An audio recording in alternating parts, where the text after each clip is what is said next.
Sidon کا بادشاہ تخت شاہی پر بیٹھا اپنے ارکان سلطنت کے ساتھ باتیں کر رہا تھا جو اپنی اپنی کرسیوں پر براجمان تھے۔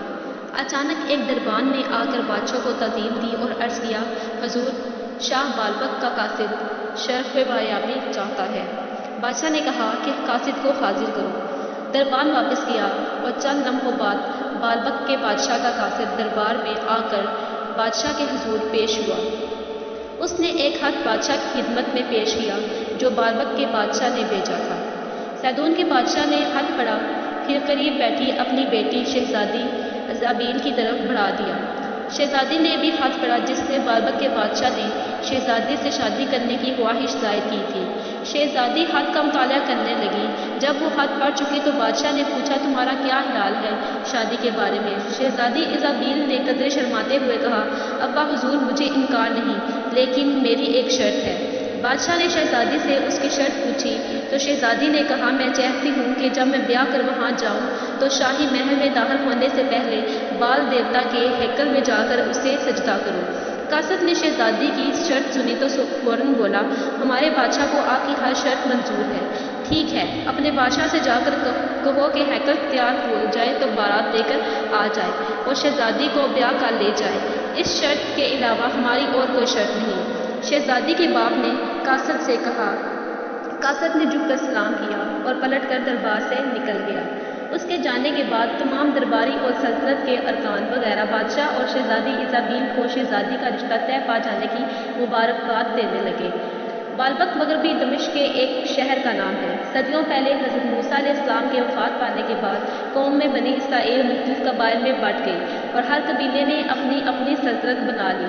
اس میں سے ایک قبیلہ ملک شام کے علاقے لبنان کے اس حصے میں آ کر آباد ہوا جہاں اب بھی اس شہر کے تاریخی کھنڈرات موجود ہیں اور اس زمانے میں اس کا نام بالبک تھا۔ عرصہ دراز تک جب بنی اسرائیل میں کوئی پیغمبر نہ آیا جو مخلوق خدا کو واعظ و نصیحت کرتا اور انہیں برائیوں سے باز رہنے کی تلقین کرتا تو قوم بنی اسرائیل بتوں اور جھوٹے خداؤں کی پرستش کرنے لگی۔ چنانچہ بالبک کے لوگ بھی بال دیوتا کی پوجا کرتے رہتے۔ 4000 سال قبل مسیح میں اس قبیلے کے 4 بادشاہ گزرے ہیں۔ ان میں سے ایک کا نام لتیبال تھا۔ اس نے شہر میں ایک ہیکل بنایا تھا۔ عرصہ دراز بعد اس ہیکل کو بال دیوتا کا ہیکل کہا جانے لگا۔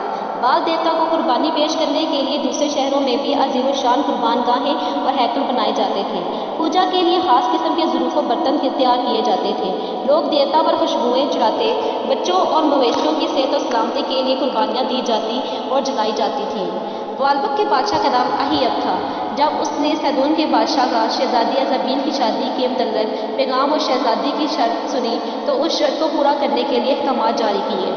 چنانچہ بال دیوتا کے مندر کی تعمیر و آرائش زور شور سے شروع ہو گئی۔ شہر کا ہر چھوٹا بڑا اس کام میں بخوشی حاصل لے رہا تھا۔ بادشاہ خود بھی تعمیری کام کی دیکھ بھال کرنے روزانہ آتا۔ ہر کام کے لیے اس نے خزانے کا منہ کھول دیا تھا۔ رعایا بھی نقدی اور سونا چاندی نظر کر رہے تھے۔ جب بادشاہ کو ہیکل کے مکمل ہونے کی اطلاع ملی تو وہ نہایت خوش ہوا۔ اس نے ہیکل کا معائنہ کیا اور حکم دیا کہ ہیکل کو بند کر دیا جائے اور جب اس کی بیوی ایزابیل اس میں عبادت کر لے تو پھر عوام کے لیے کھولا جائے۔ بادشاہ کی شادی کے موقع پر بالبک دلہن کی طرح سجا ہوا تھا۔ شہر والوں نے رنگ برنگ لباس پہنے ہوئے تھے، خوب جشن کا سماں تھا۔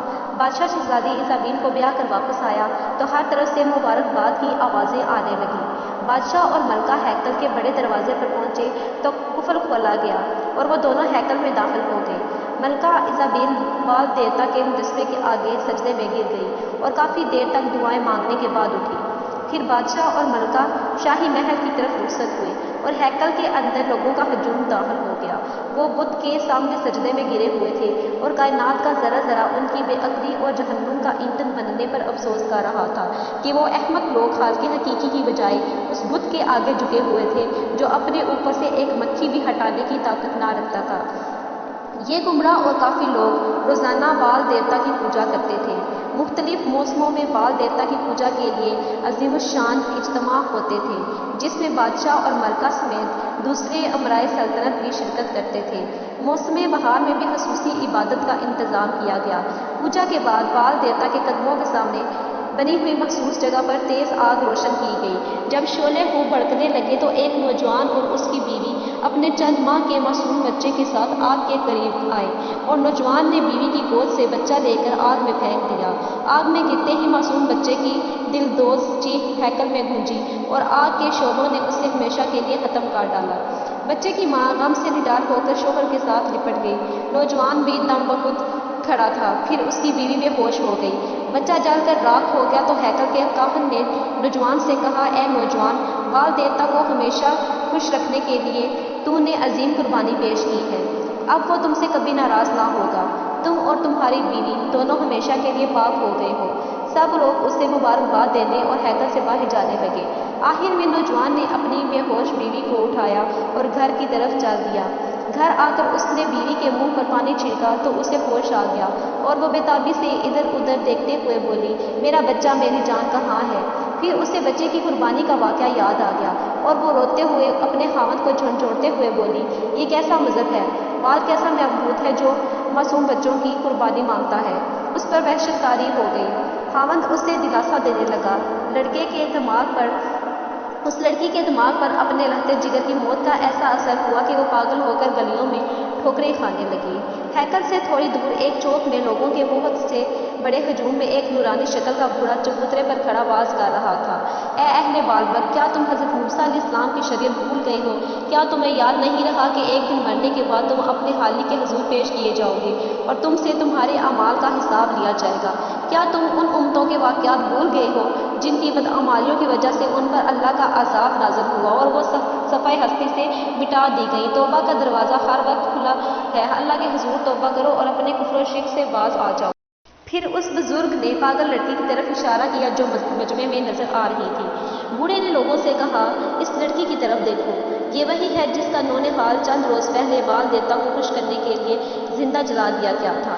اگر بال سچا ہے تو اسے جا کر کہو کہ اس لڑکی کو تندرست کر دے۔ کیا اس نے بچے کی عظیم قربانی اس لیے دی تھی کہ گھر برباد ہو جائے اور یہ پاگل ہو کر ٹھوکریں کھاتی پھرے؟ اتنے میں بادشاہ کی سپاہی آ گئے اور انہوں نے بال دیوتا کے خلاف واز کرنے اور لوگوں کو مذہب سے گمراہ کرنے کے جرم میں اسے پکڑ لیا اور اس پر کوڑے برساتے ہوئے وہاں سے لے گئے، مگر بوڑھا تشدد کی تاب نہ لا کر راستے میں جاں بحق ہو گیا۔ اس سرزمین پر وہ آخری عالم تھا جو لوگوں کو شریعت موسیٰ علیہ السلام کی تبلیغ کرتا ہوا شہید ہو گیا تھا۔ اس کے بعد وحدانیت کی تبلیغ دینے والا وہاں کوئی نہ تھا۔ کئی سالوں بعد جب کہ ہر طرف کفر و شرک پھیل رہا تھا، اللہ تعالیٰ نے اپنے ایک نیک بندے کو رسول بنا کر اہل بالبک کی طرف بھیجا۔ ان کا نام حضرت الیاس علیہ السلام تھا۔ آپ حضرت ہارون علیہ السلام کی نسل سے تھے۔ آپ نے اعلان نبوت فرمایا تو کفر و شرک کے ایوانوں میں زلزلہ آ گیا۔ بالبک کے بادشاہ اور ہیکل کے کاہن کو اپنے اقتدار کی موت نظر آنے لگی۔ انہوں نے حضرت الیاس علیہ السلام کی بھرپور مخالفت شروع کر دی، مگر آپ ہر جگہ اللہ تعالیٰ کا پیغام سناتے رہے۔ آپ فرماتے، حیرت ہے کہ تم خالق کائنات کو چھوڑ کر بت کو پوجتے ہو۔ اللہ تم سب کا اور تم سے اگلے تمہارے باپ دادا کا رب ہے، وہی مستحق عبادت ہے۔ لیکن اہل بالبک نے آپ کی تکذیب کی۔ وہ لوگ آپ کی تبلیغ و نصیحت سے پریشان تھے۔ انہوں نے آپ کو قتل کرنے کا منصوبہ بنایا، لیکن ان کی کوئی تدبیر آپ کو تبلیغ حق سے نہ روک سکی۔ قرآن حکیم میں آپ کا ذکر سورۃ الصفات میں اس طرح آیا ہے، اور بے شک الیاس علیہ السلام رسولوں میں سے ہیں۔ جب انہوں نے اپنی قوم سے کہا، کیا تم ڈرتے نہیں ہو؟ کیا تم بال کو پکارتے ہو اور بہترین پیدا کرنے والے اللہ کو چھوڑتے ہو جو تمہارا رب اور تمہارے پہلے باپ دادا کا رب ہے؟ بس انہوں نے اس سے جھٹلایا تو وہ یقیناً عذاب میں حاضر کیے جائیں گے، مگر اللہ کے مخلص بندے عذاب سے بچ جائیں گے، اور ہم نے پیچھے آنے والوں میں ان کا ذکر خیر چھوڑا۔ الیاس پر سلام ہو، ہم اسی طرح نیکی کرنے والوں کو بدلہ دیتے ہیں، بے شک وہ ہمارے مومن بندوں میں سے تھے۔ یہ سورۃ الصفات آیت 123 سے 132 تھی۔ بالبک کے بادشاہ اور ہیکل کے کاہن نے حضرت الیاس علیہ السلام کی تعلیمات اور نصیحتوں سے نجات پانے کے لیے آپس میں سازش کی تاکہ لوگ ان کی تبلیغ سے متاثر نہ ہو سکیں اور انہیں جھوٹا ثابت کر کے تبلیغ حق سے روکا جا سکے۔ کیوں نہ الیاس سے کوئی معجزہ طلب کیا جائے؟ بادشاہ نے کاہن سے پوچھا جس کا نام برشوس تھا۔ اگر اس نے معجزہ دکھا دیا تو پھر؟ کاہن نے خدشے کا اظہار کیا۔ پھر دیکھا جائے گا، بادشاہ نے کہا۔ کاہن برشوس نے سوچتے ہوئے کہا، ٹھیک ہے، جیسے آپ کی مرضی۔ اس پروگرام کے بعد لوگوں کو ایک کھلے میدان میں جمع کیا گیا۔ بادشاہ، کاہن اور امرائے سلطنت کے علاوہ حضرت الیاس علیہ السلام بھی وہاں موجود تھے۔ پھر ایک بیل کو ذبح کر کے اس پر لکڑیاں رکھ دی گئیں۔ بادشاہ نے حضرت الیاس علیہ السلام سے کہا، اگر آسمان سے آگ اتر کر اسے جلا دے تو ہم ایمان لے آئیں گے۔ یہ سن کر حضرت الیاس علیہ السلام نے بارگاہ الہی میں عرض کی، اے باری تعالیٰ، یہ لوگ معجزہ مانگتے ہیں، شاید ایمان لے آئیں۔ اپنے کرم سے آسمان سے آگ بھیج جو ان لکڑیوں کو جلا دے۔ آپ کی دعا ختم ہوتے ہی آسمان سے آگ ظاہر ہوئی اور لکڑیوں کو آگ لگ گئی۔ معجزہ دیکھ کر بادشاہ آپ پر ایمان لے آیا اور اقرار کیا کہ آپ واقعی اللہ کے سچے نبی ہیں۔ اور بھی کئی لوگ حضرت الیاس علیہ السلام پر ایمان لے آئے، لیکن کاہن پرشوس ایمان نہ لایا اور اس معجزے کو جادو اور نظر بندی کہتا رہا۔ وہ بادشاہ کو بہکانے لگا اور حضرت الیاس علیہ السلام کے معجزے کو غلط رنگ دینے لگا۔ اس نے بادشاہ کو بال دیوتا کے غضب اور غصے سے خوفزدہ کرتے ہوئے کہا، اگر حضرت الیاس علیہ السلام اللہ کا سچا نبی ہوتا تو اکثریت اس پر ایمان لے آتی۔ اس کے پیروکاروں کی تعداد تو انگلیوں پر گنی جا سکتی ہے۔ کاہن اس طرح کی دلیلیں پیش کرتا اور بادشاہ کو دوبارہ بت پرستی کی دعوت دیتا رہا۔ نتیجے میں 15 دن بعد ہی بادشاہ مرتد ہو گیا۔ اس نے اعلان کر دیا کہ وہ حضرت الیاس علیہ السلام پر ایمان نہیں لایا اور بال دیوتا کو نہیں چھوڑ سکتا۔ اس کے بعد آپ کی پہلے سے بھی زیادہ مخالفت ہونے لگی۔ کفر و شرک سے اہل بالبک کے کان، آنکھیں اور دل اندھے ہو گئے اور ان کی دشمنی میں شدت پیدا ہوتی چلی گئی۔ چند سال گزر گئے۔ آخر ایک دن اللہ کے رسول حضرت الیاس علیہ السلام نے اللہ سے اہل بالبک پر عذاب نازل کرنے کی دعا کی۔ اے اللہ، اہل بالبک تیرا نام تک سننے کے روادار نہیں، تیری نعمتوں کے ناشکرے ہیں، تیرے نبی کو نہیں مانتے، ان پر عذاب نازل فرما۔ آپ کی دعا قبول ہوئی۔ اللہ تعالیٰ نے بالبک کے نافرمانوں اور کافروں پر خشک سالی کا عذاب نازل کیا۔ آسمان سے پانی برسانا بند کر دیا، چشموں، ندی نالوں کا پانی زیر زمین چلا گیا، فصلیں ویران ہو گئی، درخت سوکھ کر ٹن بن ہو گئے اور ہر جگہ دھول اڑنے لگی۔ لیکن لوگ سیدھے راستے پر آنے کی بجائے بال دیوتا کے آگے جا کر گڑ گڑاتے اور بارش کے لیے دعائیں مانگتے تھے، لیکن وہ بے جان مجسمے کیا کر سکتے تھے۔ حضرت الیاس ان کو سمجھاتے اور فرماتے، اے لوگوں، کیوں خود کو ہلاکت میں ڈالتے ہو؟ اس راستے پر کیوں نہیں چلتے جس کی میں نشاندہی کرتا ہوں؟ اہل بالبک راہ راست پر نہ آئے اور بھوک پیاس سے مرتے رہے۔ 3 سال اس قحط میں گزر گئے۔ ایک دن لوگوں کو خیال آیا کہ یہ قحط اور خشک سالی حضرت الیاس علیہ السلام کی بد دعا کا نتیجہ ہے، کیوں نہ اسے ہلاک کر دیا جائے۔ پھر وہ لوگ آپ کو تلاش کرنے لگے، لیکن اللہ تعالیٰ کے کرم سے کسی کی کوئی چال کامیاب نہ ہوئی، کیونکہ اپنے رسولوں کا اللہ تعالیٰ خود محافظ و نگہبان ہوتا ہے۔ ایک دن حضرت الیاس علیہ السلام خود ہی بادشاہ اہیب کے پاس تشریف لے گئے اور اس کی پریشانی دیکھ کر کہا، اہیب، جسے تم پوچھتے ہو اسے کہو نا کہ تم کو پانی دے، قحط سے نجات دے، نہیں تو تم میرے اللہ پر ایمان لاؤ، وہ تمہیں پانی دے گا۔ بادشاہ اہیب نے کہا، میں بال دیوتا سے پانی مانگوں گا۔ حضرت الیاس علیہ السلام نے فرمایا کہ میں منتظر رہوں گا کہ تم کب میرے اللہ سے پانی مانگتے ہو، اور وہاں سے واپس چل دیے۔ اگلے دن بادشاہ کے ساتھ بہت سے لوگ ہیکل گئے اور گڑ گڑا کر دیوتا سے بارش مانگی، لیکن بال دیوتا کے بت نے کوئی جواب نہ دیا۔ کاہن نے انہیں یقین دلایا کہ بادشاہ اور دوسرے لوگوں کی دعا رائے گاہ نہیں جائے گی اور بارش ضرور ہوگی، لیکن بارش نہ ہوئی۔ تنگ آ کر بادشاہ خود ہی ایک دن حضرت الیاس علیہ السلام کی خدمت میں حاضر ہو گیا۔ آپ نے فرمایا، کہو، بال نے تمہاری حالت پر رحم نہیں کھایا، وہ بے جان مجسمہ کیا دے سکتا ہے جس کے لیے تم اپنی آخرت خراب کرتے ہو؟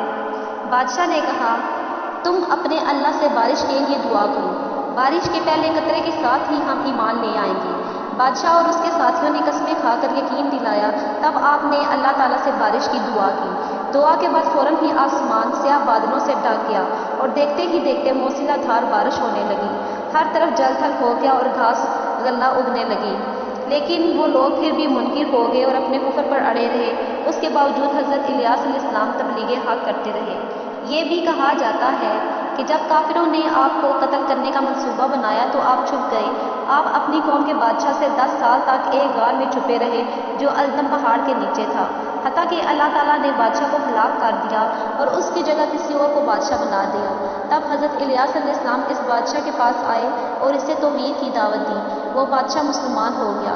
اس کی قوم کے بہت سے لوگ بھی مسلمان ہو گئے۔ صرف 10,000 افراد مسلمان نہ ہوئے تو بادشاہ نے ان سب کو قتل کرا دیا۔ یہ بھی کہا جاتا ہے کہ حضرت الیاس علیہ السلام اپنی قوم سے بھاگ کر پہاڑ کے غار میں 20 یا 40 راتیں چھپے رہے اور معجزانہ طور پر کوے ان کے پاس ان کا کھانا لاتے تھے۔ اسلامی تفاسیر میں حضرت الیاس علیہ السلام کے بارے میں کئی واقعات موجود ہیں، ان میں چند درج ذیل ہیں۔ جب حضرت الیاس علیہ السلام کی قوم نے آپ کو جھٹلایا اور اذیت دی تو انہوں نے اللہ سے اپنی روح قبض کرنے کی دعا کی۔ اس کے نتیجے میں آپ کے پاس ایک جانور آیا، اس کا رنگ آگ جیسا تھا۔ آپ اس پر سوار ہوئے، اللہ نے آپ کو پردہ دیا اور نورانی لباس پہنا دیا اور ان سے کھانے اور پینے کی لذت ختم کر دی، یعنی آپ کو کھانے پینے کی حاجت و خواہش نہ رہی۔ اس طرح آپ ملکی بھی ہیں اور بشرا بھی، عرضی بھی ہیں اور سماوی بھی، اور آپ نے الیسا کو اپنے بعد تبلیغ کی ذمہ داری سونپی۔ حضرت انس بن مالک رضی اللہ تعالیٰ عنہ بیان کرتے ہیں کہ ایک سفر میں ہم رسول اللہ صلی اللہ علیہ وآلہ وسلم کے ساتھ تھے۔ ہم ایک جگہ ٹھہرے تو اچانک ایک آدمی کہہ رہا تھا، اے اللہ مجھے محمد صلی اللہ علیہ وآلہ وسلم کی مرحومہ مغفورہ امت میں سے کر دے۔ میں نے دیکھا تو وادی میں 300 ہاتھ سے زیادہ لمبے قد کا آدمی کھڑا تھا۔ اس نے مجھ سے پوچھا کہ تو کون ہے؟ میں نے بتایا کہ میں رسول اللہ صلی اللہ علیہ وآلہ وسلم کا خادم انس بن مالک ہوں۔ اس نے پوچھا کہ وہ کہاں ہے؟ میں نے کہا کہ یہ یہاں قریب ہی ہیں اور آپ کا کلام سن رہے ہیں۔ اس آدمی نے کہا، ان کے پاس جاؤ اور میری طرف سے ان کو سلام کرو اور کہنا کہ تمہارا بھائی الیاس تم پر سلام کہتا ہے۔ میں رسول اللہ صلی اللہ علیہ وآلہ وسلم کے پاس آیا اور آپ کو اطلاع دی تو آپ ان کے پاس آئے، ان سے ملاقات کی اور ان سے بغل گیر ہوئے، سلام کہا اور دونوں بیٹھ کر باتیں کرنے لگے۔ اس آدمی نے آپ صلی اللہ علیہ وآلہ وسلم کو بتایا کہ میں سال میں صرف ایک مرتبہ کھانا کھاتا ہوں اور وہ دن آج ہی ہے، لہٰذا آؤ دونوں مل کر کھاتے ہیں۔ پھر آسمان سے دسترخوان نازل ہوا، اس میں روٹی، مچھلی اور اجوائن تھی۔